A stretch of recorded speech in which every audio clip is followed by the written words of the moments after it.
Primero la dieta, una dieta saludable y equilibrada, vegetales y verduras frescas, fundamentalmente siempre tomar al día una de color amarillo y otra verde, y el pescado rico en aceites grasos de omega 3. Serían las dos cosas que la dieta podría influir a mejorar la salud visual. Mantener un peso saludable cuando yo no tengo ni obesidad ni sobrepeso, disminuye el riesgo de muchas enfermedades, pero sobre todo la diabetes. Ya sabemos la diabetes que se asocia al daño en la retina y además aumenta la incidencia de glaucoma.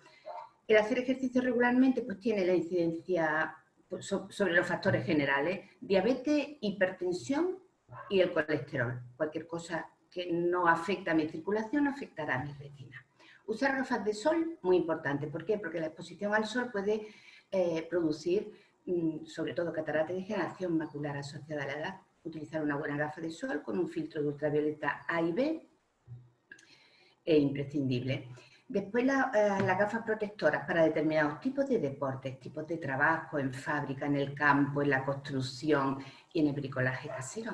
Entonces, evita el hacerme daño pues, por cosas que, bueno, pues si tengo las gafas de protección, pues la evito. Fumar es malo, pero aumenta el riesgo de patologías oculares, así como conocer tus factores de riesgo. Si yo sé que tengo el colesterol alto, pues mirarme el fondo de ojo a ver cómo tengo el árbol vascular, pues va a ser básico, porque es el árbol vascular de todo mi organismo el que ve el ojo. En eso es fundamental el examen de fondo de ojo. Bueno, el que utilice lente de contacto, pues siempre tiene que tener muchísimo cuidado con la higiene, cambiar la lente cuando toque, el portalente cada vez que cambia la lente y tener una serie y utilizarla el mínimo tiempo posible.